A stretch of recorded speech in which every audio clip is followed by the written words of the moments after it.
My name's Tony Musgrave, I'm 56. I've been working in IT most of my life and now run a small IT company here in Brisbane. I've grown up surfing, sailing. Over the last 5 or 6 years I've been diagnosed with a number of skin cancers. A couple of years ago, on a regular visit to a dermatologist, I was diagnosed with melanoma on my right chest, and that was quite concerning at the time because melanoma is far more serious skin cancer obviously than basal cell carcinoma. More recently it's become increasingly difficult for me to make appointments with Dr. Francis because he's so busy and has so many patients.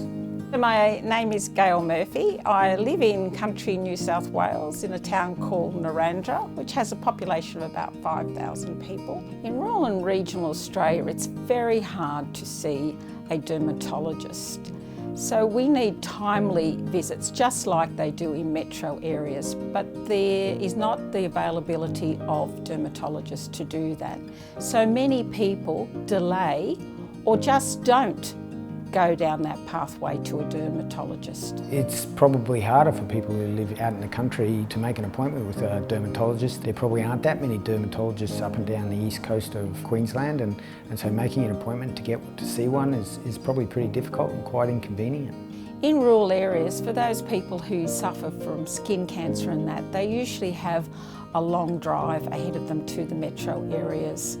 And that often means that they have to uproot their family and take their family with them. That causes all sorts of issues regarding just financial burden on them and the fact that they've left a farm behind with nobody to look after them. We could look at telehealth, which is a wide area that people can use for all sorts of things. That would take away the isolation. And for those people like the farmers who don't visit a GP, don't visit a dermatologist because they haven't got time, they're a long way from these facilities, but they're on their tractor, they could do a telehealth consultation from their tractor. And because it would suit their needs, they're more likely to participate. If you've got a spot that might be early stage melanoma or a more serious basal cell carcinoma, then it's very important to get that diagnosed and treated as quickly as possible. The worst case scenario from not being able to see Dr. Francis, particularly when I had my melanoma, was that it may have spread to my lymph nodes and that I'd wind up very sick and people die from melanoma.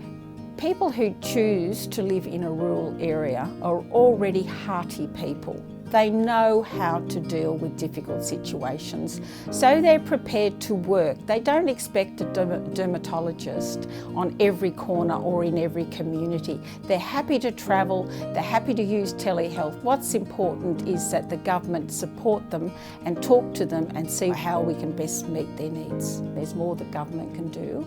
They need to fund places so that we've got people willing to come there.